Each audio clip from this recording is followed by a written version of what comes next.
Bonsoir à tous. Une grande joie d'être ici parmi vous.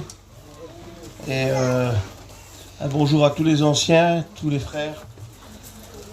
Et moi j'aimerais qu'on fasse la réunion ensemble. C'est tellement important. Et je voudrais, si c'est pas trop vous demander, de prier pour moi. Parce que c'est pas rien de prêcher, vous savez. C'est pas rien, hein, Jonathan. Une prédication, c'est... on transmet un mot qui vient de Dieu, qui tombe dans notre cœur, et il faut qu'on le dise. On est obligé de le dire. Parce que si on ne le dit pas, on se sent mal après. Et je pense que le Seigneur a quelque chose à vous dire. Et je voudrais qu'on prie. Je ne sais pas si vous voulez prier, mais je vous le demande, priez pour moi. Que les chrétiens puissent prier pour moi. Et je vais demander à Jonathan qui prie le Seigneur pour moi. Seigneur, c'est dans ta présence que nous sommes. Et nous nous confions en toi pour cette soirée. Alléluia. À qui irions-nous sinon qu'à toi? Tu as les paroles de la vie. Seigneur, nous te prions pour ton serviteur, de lui accorder de la hardiesse, de l'assurance dans son cœur, une onction fraîche de ton esprit, Seigneur. Amen. Pour que les âmes soient touchées par ta parole. Seigneur, nous nous confions en toi dans cette soirée. Viens te glorifier. Prends possession de ces moments, Seigneur. Au nom glorieux de Jésus-Christ. Amen. Gloire à Dieu. Gloire à Dieu. Merci, Seigneur. J'aimerais vous dire ça avant de commencer un verset de la parole de Dieu. Si tu es rentré ici, et si tu es venu t'asseoir ici, pour écouter un homme, pardonnez-moi, mais aujourd'hui on met trop l'accent sur les hommes, et nous retournons chez nous avec notre misère parce que les hommes rentrent chez eux. Nous demain on rentre chez nous en Paris. On ne peut pas rester avec toi, nous. On peut pas. Ben non, je suis pas d'ici, moi je suis de Paris. Je peux pas rester toute ma vie à t'aider ici. Je peux pas. Donc je vais transmettre le message et puis je m'en vais. Puis toi tu regardes à moi, toi, tu regardes à un tel, à l'autre. Mais on va t'apporter quoi, nous? On va vers nous, on rentre chez nous là. Mais par contre, celui qui peut t'apporter quelque chose, t'en veux pas. Alors tu viens, tu t'assois, tu écoutes les hommes, tu écoutes les prédications. C'est bien, fais-le, merci Seigneur. Mais si tu ouvres ton cœur à celui qui peut rester avec toi toute ta vie, fais-le, je t'en prie. Accepte-moi pas, moi, je peux rien pour toi. Je suis faible, bien que je suis fort et gros. Mais je suis faible. Mais par contre, celui qui est dans mon cœur, qui a soutenu ma vie le jour où je suis rentré en 2003. Il m'a jamais quitté. Jamais. Pas un nombre de variations en lui. Il change pas, il est toujours pareil. Même quand moi je va pas, que ça va pas, lui ça va toujours. Il est toujours là pour m'aider, toujours là pour me soutenir. Quand j'ai eu besoin de lui, il a toujours été là, toujours. J'ai regardé souvent aux hommes, aux grands hommes. J'ai été impressionné par des grands ministères. Mais les grands ministères m'ont apporté 30 minutes de prédication. Mais lui, ça fait 18 ans qu'il prêche. 18 ans qu'il me parle, qu'il me soutient. Quand j'ai passé dans la vallée de l'ombre de la mort, quand ça allait plus, quand il n'y avait plus personne, quand je pouvais plus compter sur quelqu'un, il était là. Pourquoi il a été là? Pourquoi il est toujours là? Parce qu'un jour, je lui ai ouvert la porte de mon cœur. Écoute, si tu lui ouvres la porte ce soir, c'est une porte qui refermera jamais. Parce que lui, quand il rouvre une porte, personne ne peut la fermer. Si tu rouvres la porte de ton cœur ce soir à Jésus et que tu le laisses rentrer, crois-moi que c'est du solide. Tu ne t'en sortiras pas tout seul et tu vas mourir. Tu seras perdu. Tu seras perdu.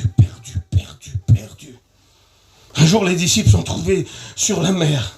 Puis ça allait pas. Vous savez, moi, je prêche très simple. Je voudrais pas me compliquer, je prêche à mon peuple. Vous êtes mon peuple, vous, hein? On est des gitans. Alors il y en a qui sont un peu plus blancs, plus noirs, voilà, un peu plus bronzés. Mais on est le peuple du voyage, on est des gitans. Donc je ne vais pas prendre le parlement d'un avocat, je suis un gitan.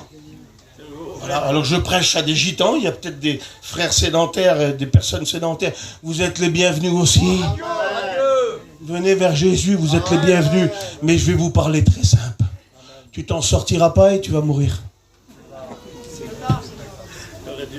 Ah oui, on va faire quoi? Ça ira mieux demain? Ça va aller mieux demain alors. Là où on vit, ça va aller mieux. Mais non, ça ira pas mieux. La Bible, elle dit quoi? La Bible, elle dit quoi? Elle dit que ça ira pas mieux. Ça ira mieux quand le Seigneur viendra nous chercher et qu'il nous emmènera dans la gloire. Pour nous, ça ira mieux. Mais par contre, si tu restes là, est-ce que ça ira mieux pour toi? Ça ira mieux pour lui, alors. Pour celui qui reste là, ça ira pas mieux. Il y aura 7 ans de misère. 7 ans de grande tribulation. Ah, c'est la misère, c'est la misère, c'est la misère. Commence à lire l'évangile, l'Apocalypse chapitre 4, c'est l'enlèvement de l'église. Monte ici, et une porte s'est ouverte dans le ciel, et il l'appelle l'église, et l'église, elle s'en va. Après, les gens, ils font ce qu'ils veulent, mais après, au chapitre 4, l'église n'est plus là, tu la retrouves fait. Elle est partie, l'église. Mais par contre, quand tu commences à lire après le chapitre 4, jusqu'à la fin de l'Apocalypse, qu'est-ce qui va se passer?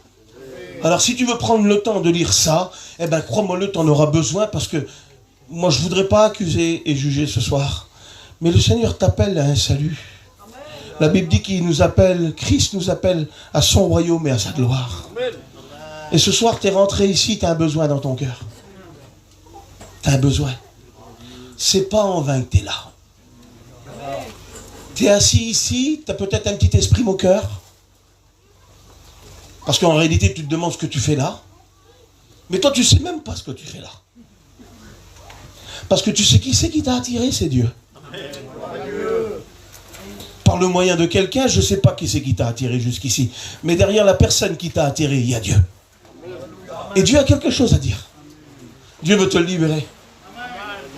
Il veut te libérer, il veut te sauver. Ce soir, là, c'est un jour de salut. Un jour de grâce.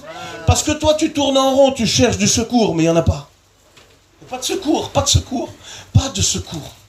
Écoutez, si vous le voulez, deux petites minutes, je vous explique mon témoignage. Allez, on va faire comme ça, tu veux? Amen. Allez, on va faire comme ça. Vous voulez qu'on fasse comme ça? Attendez-vous pas, un grand message, il n'y en aura pas. Retournez chez vous, si vous voulez de grands messages, allez écouter les orateurs, mais moi je prêche qu'est-ce qu'il y a sur mon cœur, là. Voilà, attendez-vous pas de grands messages, ça ne sert à rien. On est mort, hein. Là, je suis mort, ce que je viens de dire. Hein. Ah oui, c'est pas le message qui sert à rien, c'est les hommes qui sont assoiffés par les hommes. Si tu es assoiffé par Jésus, comment que tu vas changer? J'en ai marre, j'en ai marre, j'en ai marre. J'en ai marre, mon frère. Moi aussi, mon frère. J'en ai marre, j'en ai marre. Devant Dieu, j'en ai marre. Devant Dieu, j'en ai marre. J'en ai marre. Oui, c'est des têtes d'affiche, on met des noms partout. Mais non, mais c'est qui le nom qui sauve? Il n'y en a qu'un seul, c'est Jésus-Christ. Regardez, c'est pas moi qui est mort là, c'est pas moi qui est mort. Regardez, je vais prendre la place de Jésus, moi alors. Hein, je vais prendre la place, ça y est, je suis venu faire la mission, ça y est, je vais tout changer. Mais non, c'est pas ça. Regardez, c'est moi qui est mort là. C'est pas moi qui est mort. Celui qui est mort, c'est le Fils de Dieu, il s'appelle Jésus. Et puis on doit enlever les hommes. On doit les mettre de côté. Puis on doit regarder celui qui est mort à la croix pour nous. C'est lui qui est mort pour nous. Je vais prendre sa place à lui, moi. Je vais prendre sa place, moi. Mais je ne peux pas prendre sa place parce que je suis impur. Je ne suis pas 3 fois saint. Il fallait être 3 fois saint pour prendre la place, pour expier tout le péché de toute l'humanité. Il n'y avait qu'un seul qui pouvait le faire. Il a quitté son ciel de gloire, de riche qu'il était. Il s'est fait pauvre pour venir nous enrichir. Il n'y en avait qu'un seul. Il s'appelle Jésus-Christ. Et il n'y a pas un homme qui peut prendre sa place. Il est venu, il a écrasé les ténèbres, il a brisé le diable, il a arraché tous les hommes prisonniers qui étaient dans les griffes du diable. Quand il meurt à la croix, il libère toute l'humanité. Et les hommes voudraient prendre leur place. Parce qu'on prêche, nous, on voudrait prendre la place de Jésus. Mais on est médiocre, on est pauvre. Et c'est lui qui doit triompher. Ton salut ce soir, c'est Jésus. Écoute, tu es lié par la drogue, comment tu fais pour t'en sortir? C'est vrai. Tu fais comment? Comment tu fais pour te sortir de la drogue? Va vers les plus grands, va vers les plus grands. Les plus grands médecins, vas-y, va! Qu'est-ce qu'ils vont faire? Ils vont faire quoi? T'es pris par l'angoisse, comment tu fais pour t'en sortir? Comment? Tu prends des Exomil, des cachets, des 5 scènes, des 30 scènes, des Xanax et tout ce que tu veux. T'as même plus de force dans toi, t'as même plus de gouttière à manger. Et tu reviens, tu regardes sur les hommes. T'as pas un petit traitement? Un jour, un homme est rentré avec rempli d'angoisse, il a été chez le médecin. Puis il a dit, vous n'avez pas un remède pour le péché? Un cachet pour le péché? Mais malheureusement, il avait mal tombé. Parce que la pharmacie était un chrétien. Il a dit, si, j'en ai un. Il a été derrière. Il est revenu avec la Bible. Et il a dit, voilà le remède pour vous. On va prendre la place de Dieu, nous. Pauvres misérables qu'on est. C'est ça. Pardonnez-moi, on est des pauvres misérables. Vous savez, si je suis en train de vous prêcher ce soir, c'est par grâce. C'est par grâce. C'est par grâce. Fermez les yeux sur les hommes, ouvrez les yeux sur Dieu. Arrêtez avec les grands prêcheurs. Demain, ils sont en tête d'affiche. Puis demain, ils sont dans la boue. Si Christ nous fait pas grâce, on est des hommes morts. Bon, je ne sais plus où j'en suis. Allez, je vous dis mon témoignage. Ça va? Allez, je vous dis mon témoignage, on va commencer comme ça.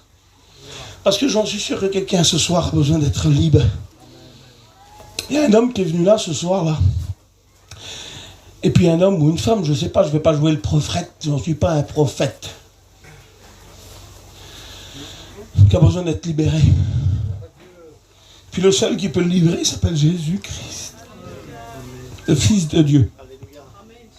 Le Fils de Dieu. Le Fils de Dieu. Jésus. Jésus libère les hommes. Peu importe la circonstance. Peu importe ce que tu vis. Peu importe ce que tu prends. Peu importe ce que tu consommes. Peu importe ce que tu vends. Dieu peut libérer. Peu importe les hommes qui sont autour de toi.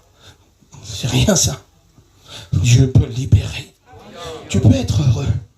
T'es pas heureux. T'es pas bien. Tu crois, tu fais semblant. Tu joues un rôle. Mais dans ton cœur, tu as besoin de Dieu. Et Dieu t'aime. Oh, il t'aime tellement qu'il déplace une équipe ce soir. Il organise une prédication ce soir parce qu'il t'aime tellement. Puis toi, tu dis dans ton cœur, je n'y arriverai pas. Je ne pourrai pas être un chrétien. Mais ça, c'était moi, toi, parce que tu te sens faible. Mais quand tu ouvres la porte et que tu le laisses rentrer, quelle explosion, quelle bombe atomique qui fait. Ah bon, Jésus. Un soir, j'étais sous, il était 5h du matin. C'était en 2003, ça.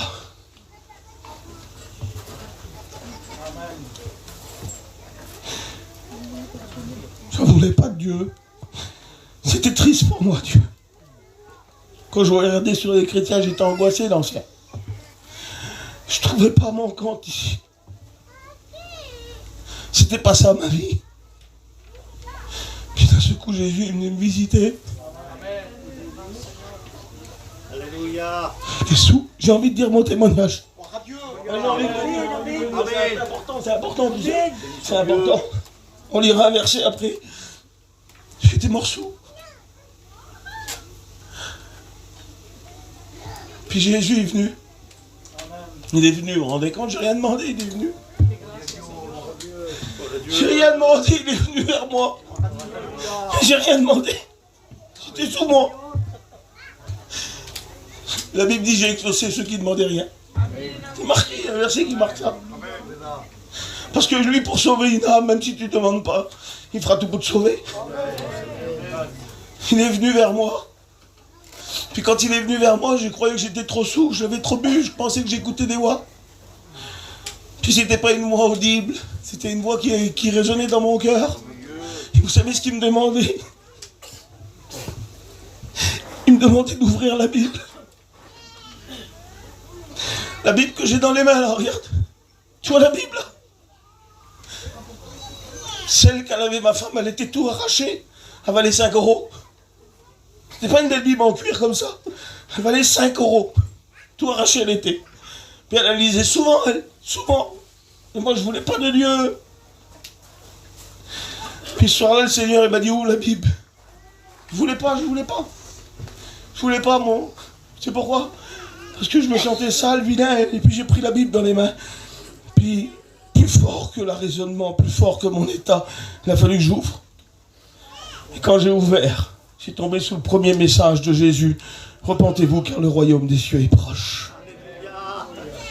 Dieu était en train de me dire que dans l'état où j'étais perdu pour l'éternité. Quand j'ai fini de lire ce verset, vous le croyez ou pas, c'est pour ça que je suis là aujourd'hui, j'ai été dessoulé instantanément. J'ai demandé pardon à Dieu. J'ai dit pardonne-moi Jésus. Je comprenais l'amour de Dieu. Vous savez ce que je comprenais? La croix. J'en avais toujours écouté parler, mais j'avais jamais compris. Et ce soir-là, je comprenais qu'il était mort pour moi. Puis que le seul moyen pour pas que je vienne en enfer, c'était que je vienne ici.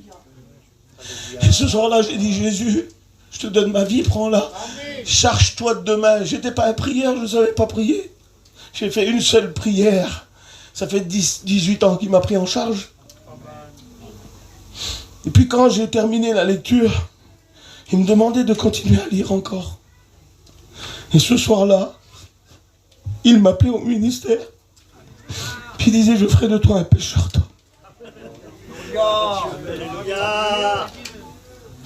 J'étais rentré sous. En l'espace de, dans pas 5-10 minutes, ma vie était bouleversée, changée. Je comprenais l'amour de Jésus et puis il m'appelait à le servir. Puis quelques temps après, je crois que c'est 2 ans après, je suis rentré à l'école publique pour le servir. Dieu est amour. Écoutez, j'aimerais qu'on lise un verset. On va lire le verset, mais je voudrais que tu comprennes ce que Dieu a à dire. Parce que Dieu a quelque chose à dire à quelqu'un ou à plusieurs. Et il faut que tu le comprennes. Parce qu'en ce moment, ça ne va pas. En ce moment, il y a quelque chose qui tourne pas rond chez toi. Et puis tu es troublé dans ton esprit. Mais Dieu a quelque chose à dire. Dieu a parlé ce soir. Nous allons prier tout à l'heure, on priait dans la chambre. Et on demandait à Dieu que les puissances ténébreuses reculent. Que les puissances des ténèbres, parce que les ténèbres agissent, que vous le vouliez ou pas. Mais tout à l'heure, on priait avec Vaval et on demandait que les puissances ténébreuses reculent. Parce que les puissances ténébreuses apportent la tristesse. Les puissances ténébreuses apportent de l'angoisse. Les puissances ténébreuses ravagent les foyers. Mais nous prêchons Christ. Qui fait reculer les puissances ténébreuses. Et ce soir, tu as besoin d'un héros. Pas un héros des bandes dessinées. Au dernier moment, il va arriver et puis tout va se transformer. Tu sais, tu vois ça dans les bandes dessinées ou au cinéma. C'est des héros éphémères, ça. Mais par contre, dans la Bible, dans le livre de Sophonie, au chapitre 3 et le verset 17, il dit comme ça le verset. Il dit, l'Éternel, ton Dieu, est au milieu de toi comme un héros qui sauve. Et vous savez, ce soir, il est là, le Seigneur. Il est là pour celle qui pleure, pour celui qui est triste. Il est là pour le pécheur qui ne peut plus s'en sortir. Il peut devenir ton héros ce soir. Il s'appelle comment? Il s'appelle Jésus. On va dire quoi? On va prêcher quoi? Qu'est-ce qu'on va faire? On va prêcher une dénomination? Non, nous prêchons Jésus-Christ ressuscité. Écoutez, un homme dans la Bible, il veut du secours, lui. Il a besoin de secours. Je sais pas, mais dans une vie, soyons réalistes, on n'est pas au ciel encore, comprenez bien. On dit souvent, on n'a pas des ailes dans le dos, ben non, qu'on n'en a pas. Et même au ciel, on n'en aura pas, parce qu'on ne sera pas des anges. Ah oui? Les ailes, c'est pour réserver pour les anges. On n'est pas des anges, on est plus que des anges. On va s'asseoir sur le trône, on est ses enfants. Ah oui, on est plus que les anges, plus, beaucoup plus que les anges. On jugera les nations, on est beaucoup plus. Puis, un homme a besoin de secours. Puis dans une vie, on a besoin de secours.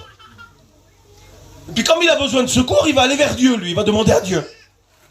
Il va demander à Dieu. Et là, ici, on ne va pas mettre de nom. On ne va pas mettre chrétien ou pas chrétien ou rétrograde. On va parler à des êtres humains, ok? Avec des lots de souffrance, des problèmes, de la maladie, de la tristesse, de la séparation, des angoisses, des misères. On va parler des êtres humains avec tout leur lot de misère. Parce que des fois, on met des titres et des catégories. Mais qu'on soit chrétien ou qu'on ne soit pas, ben si tu n'as pas d'assurance, tu n'as pas d'assurance. Si tu n'as pas de sous pour manger, tu n'as pas de sous, comprends bien. Si la misère de la vie est sur toi, elle est sur toi. C'est vrai qu'avec Dieu, ça va mieux, mais des fois, on met des noms. Mais ce soir, Jésus voudrait parler à sa créature, là. À sa créature, à ses enfants qui sont là. Parce que quand nous sommes chrétiens ou pas, on sommes sa créature. Puis un homme dans la Bible, il est important, ce homme-là, il est très important, mais il a quand même besoin de secours. Pourtant, quand on regarde sa vie, on aurait dit, mais t'as pas besoin de secours, toi t'es trop important. T'es pratiquement le maître du monde. Oui, mais lui, c'est pas un secours matériel qu'il lui faut. C'est pas un secours des sous ou quelque chose, c'est vraiment un secours qui vient du ciel. Et puis il va écrire dans le psaume 108 au verset 13. Il va écrire, c'est David qui l'écrit. David, il écrit ça, écoutez. Il dit, donne-nous du secours contre la détresse.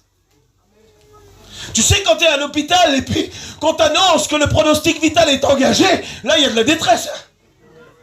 Hein, je sais pas, un chrétien ou pas chrétien, il y a de la détresse. Il y a vraiment de la détresse. Quand le coup de fil arrive et puis qu'il dit, monsieur, les examens, ça va pas. Quelle détresse. C'est Verda, c'est quoi? C'est vrai, hein? Voilà, Verda. Dis-toi Verda, monsieur, Verda. Dites, c'est vrai. Oui, comme ça, là, Verda. Il est bien mon accent, non? Oui, ça va, il est bon, si. C'est vrai ou pas? Hein? Un jour, il t'appelle, il dit, les examens, ça va pas, monsieur, il faut approfondir tout ça, il y a un problème, là. Quand tu as une équipe de tueurs derrière toi, il y a un problème. Hein. Tu vas t'en sortir, toi. Une équipe de tueurs. Hein? Une équipe de tueurs, parce qu'il y a des équipes de tueurs. Il y a des bandes rivales, tu vas t'en sortir, toi. Tu vas t'en sortir. Ah, c'est peut-être pour quelqu'un, ça. Hein? Tu vas te sortir de ça, toi. Tu sais, quand tu connais personne, c'est bon, et le Saint-Esprit t'utilise. Comme ça, tu connais personne, et le Saint-Esprit, il parle comme il veut. Tu vas t'en sortir de ça, toi. Quel secours que tu vas avoir. Tu vas aller vers ta famille, venez, ils vont venir, c'est sûr qu'ils vont venir. Mais ça va finir comment tout ça? Ça va finir comment tout ça? Et puis lui, il veut du secours. Alors il crie, il dit, donne-nous du secours contre la détresse. Voilà le psaume 108, verset 13. Donne-nous du secours contre la détresse. Il écrit, donne-nous du secours contre la détresse. Il est en détresse. Puis d'un seul coup, il comprend quelque chose. Il comprend quelque chose, que c'est un secours surhumain qu'il lui faut. C'est un secours qui ne vient pas de la terre. Il lui faut un secours qui vient du ciel, du Dieu Tout-Puissant. Il le comprend, ça. Et il marque, il dit, le secours de l'homme n'est que vanité. Il est futile, il est inutile. Parce que dans certaines circonstances, moi je me suis trouvé à l'hôpital un jour, et puis c'était pour mon fils, et puis ce soir-là j'étais angoissé, et j'étais pas bien, et les examens n'allaient pas, et il n'y avait rien qui allait. Puis un soir, il était tard dans la nuit, et puis d'un seul coup, dans ma tristesse et dans ma peur, j'ai dit, Seigneur, viens me secourir.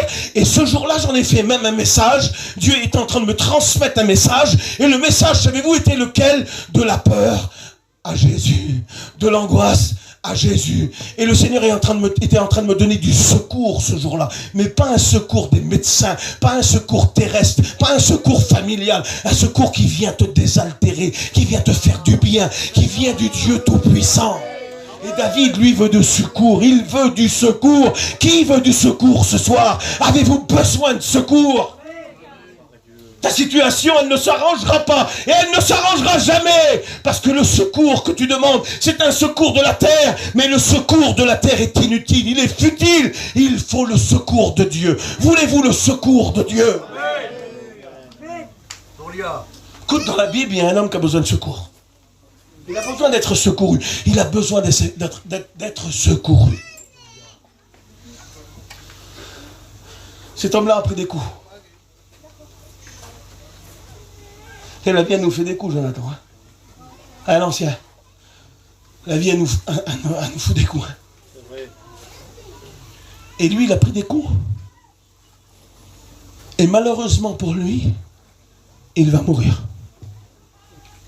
Il a tellement pris des coups. Il est roué de coups. Il a des plaies sur lui. C'est l'extrême urgence. Il va mourir. Cet homme-là vit une descente vertigineuse vers la mort. Et il lui faut du secours. Puis d'un seul coup, écoutez une minute, je fais un peu le mystérieux là. Il y a un petit peu de mystérieux. Il lui faut du secours. Il a pris des coups, il a tombé entre les mains des brigands. Évangile de Luc chapitre 10 verset 30. Écoutez s'il vous plaît, et après je vais finir, j'irai pas plus loin. Cet homme-là a pris des coups, mets les coups que tu veux. Dans la maladie, on peut prendre des coups. Dans la famille, dans notre foyer, des fois on prend des coups. Des fois les divorces ruinent les familles et ça nous donne des coups. La maladie nous donne des coups, les séparations nous donnent des coups dans l'âme. Les remords, quand tu regrettes quelque chose, quel est le coup? Puis cet homme-là a pris des coups. Puis il a besoin d'être soigné. Puis d'un seul coup, il y en a un qui arrive.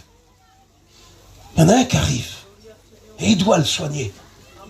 Il doit le soigner. Il arrive avec une belle habit. Il prêche, c'est un prêcheur hors ligne. C'est un souverain sacrificateur. Comment qu'il est habillé. Comment qu'il représente Dieu. Puis lui, il croit que son secours va arriver d'ici. Le secours de l'homme n'est que néant, vanité. Alors lui, il voit un homme arriver, un homme religieux, d'une habit religieuse, d'un enseignement religieux. Et malheureusement, ce pauvre homme qui est en train de mourir, qui est à demi-mort, le religieux va le laisser passer. Il va passer à côté de lui. Pas de secours. C'est pour ça que j'ai mis l'accent sur Jésus tout à l'heure. Ne regarde pas aux hommes. Amen. On respecte les serviteurs de Dieu, ils sont tous là, et puis j'ai rien contre. On respecte les anciens. Mais quand tu as besoin de secours, ben, il n'y en a qu'un, tu sais. Puis il passe, lui. Jonathan, il passe.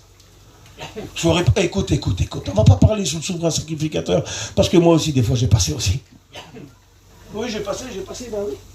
Je ne suis pas super, hein. Des fois, il y en avait à demi-mort par terre, et puis j'ai passé, comme si de pas les voir. Oui, mais malheureusement, Jésus m'a vu et j'aurai des comptes à rendre pour ça.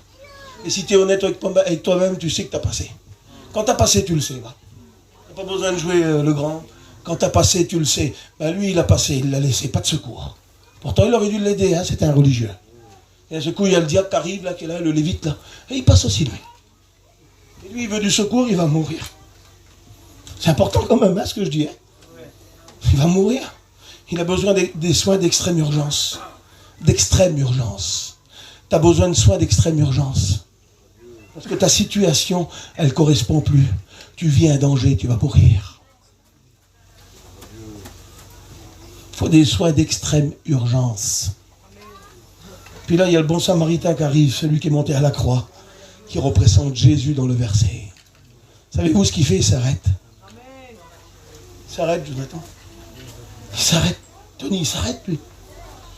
J'aimerais vous dire entre parenthèses, entre guillemets, Jésus s'arrêtera toujours. Les hommes passeront, les grands passeront, les présidents passeront, le gouvernement passera, mais Jésus s'arrêtera toujours, toujours, toujours et toujours. David l'avait bien compris, le secours de l'homme n'est que néant. Donne-nous du secours contre la détresse. Et il dit, avec Dieu, je m'en sortirai, je ferai des exploits. Il s'arrête vers lui. Et tu sais ce qu'il fait? J'aimerais que tu écoutes encore 3 minutes, ça va aller? Encore 3 minutes. Il fait quelque chose que dans le verset, c'est pas cohérent, ça va pas. Et si nous, on aurait été là, on aurait dit, Jésus, ça va pas comme tu fais. Ah oui, parce qu'il fait quelque chose qui ne va pas. Moi, quand je suis malade, si j'ai une plaie, je mets du désinfectant. Je ne suis pas médecin, mais je sais comment que ça fait. Je sais comment il faut faire. Et puis tous le fait. Si ma petite fille, elle se fait mal, je vais désinfecter.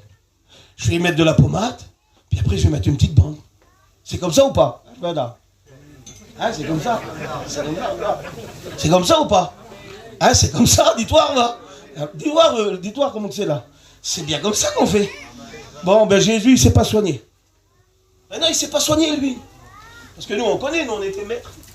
On connaît tout, nous, t'as bien vu, on connaît tout, nous, on connaît tout. On connaît tout, puis on sait rien.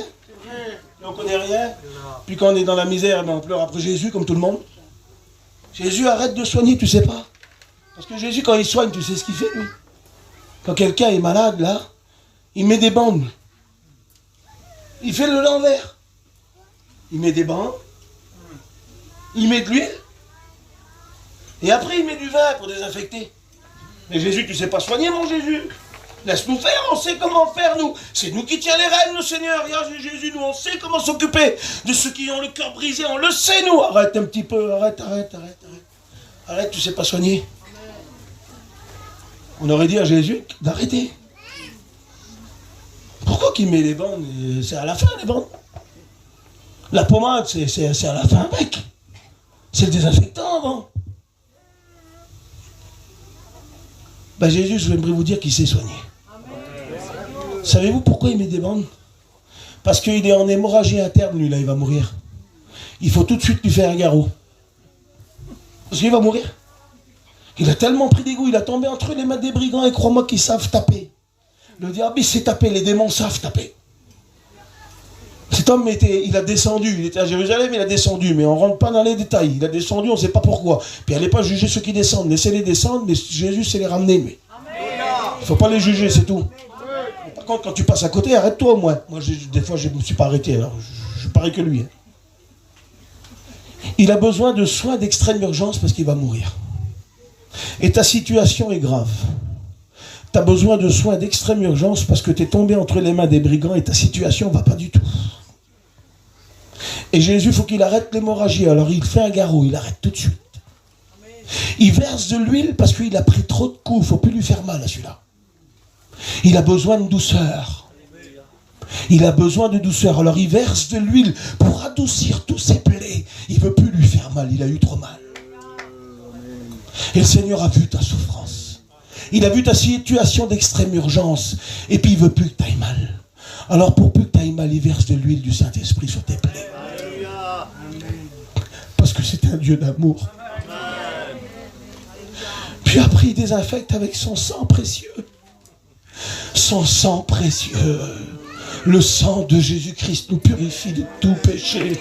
Après, il nous restaure, il nous lave, il nous désinfecte. Et après, vous savez ce qu'il fait? Il n'est plus en lieu sûr, il n'a plus de sécurité, il n'a plus de sécurité. Ça va plus chez lui. Jésus le prend dans ses bras, il le monte sur sa monture. Et la Bible dit qu'il l'emmène dans un lieu sûr. Tu es en danger. Tu cherches du secours, on va prier si vous voulez, j'ai terminé. Tu cherches du secours et ça va pas.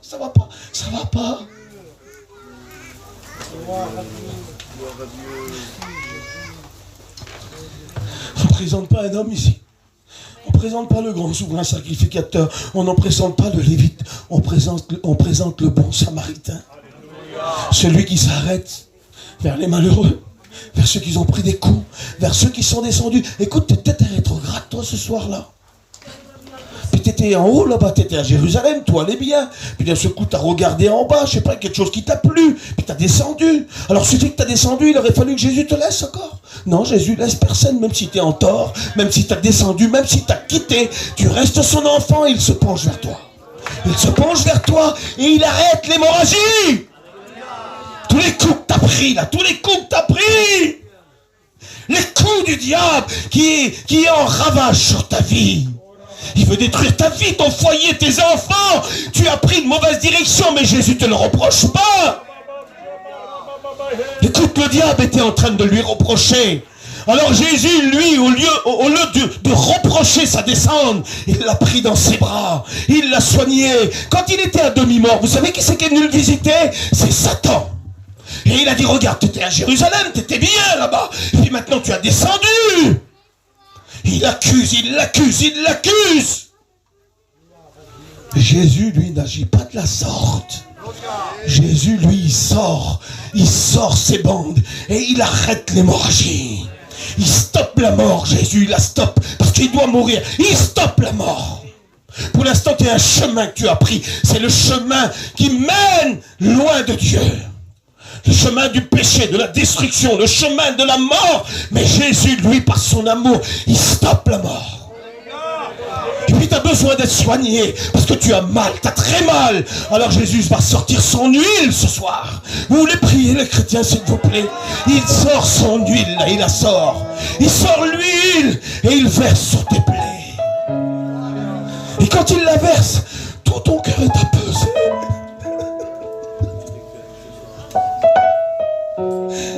Ton cœur a besoin d'être apaisé.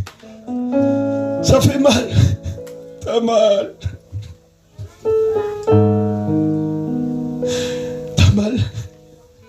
Et Jésus est en train de te soigner ce soir. Il se penche vers toi, sa bonne présence revient. Et quand ta bonne présence est dans ton cœur là, ça revient. Ça revient. Il dit rien. Il garde le silence dans son amour, dit Sophonie, parce qu'il t'aime. Tu reproches rien. Il te dit pas pourquoi t'as descendu, pourquoi t'es parti, pourquoi tu t'es mis là-dedans. Il dit rien du tout.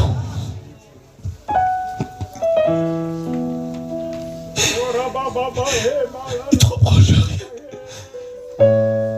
Il dit pas c'est pas bien ce que t'as fait. Non, il dit rien. Nous ne l'écoutons pas parler dans le verset. Vous savez ce qu'il fait? Il parle pas, il agit. Jésus ne parle pas, il agit. Il est en train d'agir à travers le message ce soir. Il revient vers toi. Il s'arrête vers toi.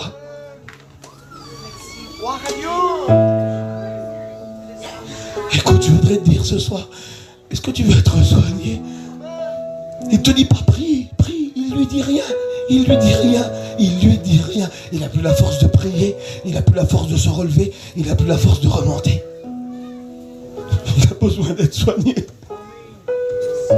Parfois le diable m'a mis des coups, j'ai eu besoin d'être soigné. J'ai pris des chemins qui ne correspondaient pas à la volonté de Dieu. Et Jésus m'a rien dit, il m'a soigné.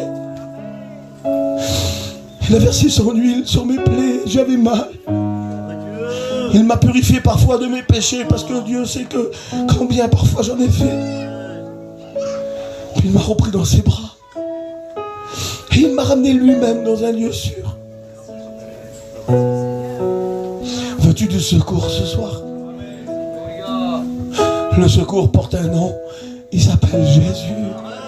Le secours de l'homme, arrête de regarder aux hommes. T'as vu, il passe devant toi, à chaque fois il te laisse. Et t'as mal, que tu souffres encore plus. Mais le bon samaritain s'arrête. Veux-tu que Jésus s'arrête? Écoute, tu vas lui dire, Seigneur, j'ai besoin de secours. Je ne sais pas comment tu t'appelles, je ne sais pas ce que tu vis. Mais par une main levée, tu dis, Seigneur, viens me secourir. Lève ta main là où tu es et tu dis, Seigneur, j'ai besoin de ton secours. Seigneur, te vois, ma soeur, tu peux baisser ta main. Seigneur, te vois, mon frère. Je ne sais pas si tu es un chrétien ou un rétrograde ou que tu es un converti. Mais quand je sais une chose, c'est quand Jésus voit quelqu'un dans la misère et qu'il lui fait un signe, il s'arrête. Veux-tu du secours ce soir? Lève ta main. Dis, Seigneur, ma situation, tu la connais. Le Seigneur vous voit, que Dieu vous bénisse, que Dieu vous bénisse. Que Dieu te bénisse, mon frère. Va soigner ton cœur brisé. Je ne sais pas ce qui se passe à la maison. Je ne sais pas ce que tu as besoin. Écoute, dis à Jésus, Seigneur, j'ai besoin de toi, viens me secourir. Y aurait-il des rétrogrades ce soir qui sont descendus de Jérusalem pour aller à Jéricho? Il ne te dit rien, il ne te dit pas un mot, le Père. Il veut juste te reprendre dans les bras. Veux-tu lui demander du secours? Lève ta main si tu es un rétrograde là, ici. Là, si tu es rétrograde et que tu as pris des coups par le diable, écoute, tu as pris des coups et tu vas mourir, tu sens donc toi que tu n'es pas bien. Lève ta main là où tu es. Lève ta main. Fais-lui un signe. Dis, viens Seigneur. Je décide ce soir, Seigneur, de revenir dans ta maison. Tu peux abaisser ta main, Dieu t'a vu. Lève ta main là où tu es. Nous allons prier maintenant. Et l'Éternel te ramène dans un lieu sûr. Et un conseil que je te donne, ne regarde plus à l'homme. Le secours de l'homme n'est que néant et vanité. Seul Dieu nous donne du secours contre la détresse. Et avec Dieu, nous ferons des exploits. Nous prions maintenant.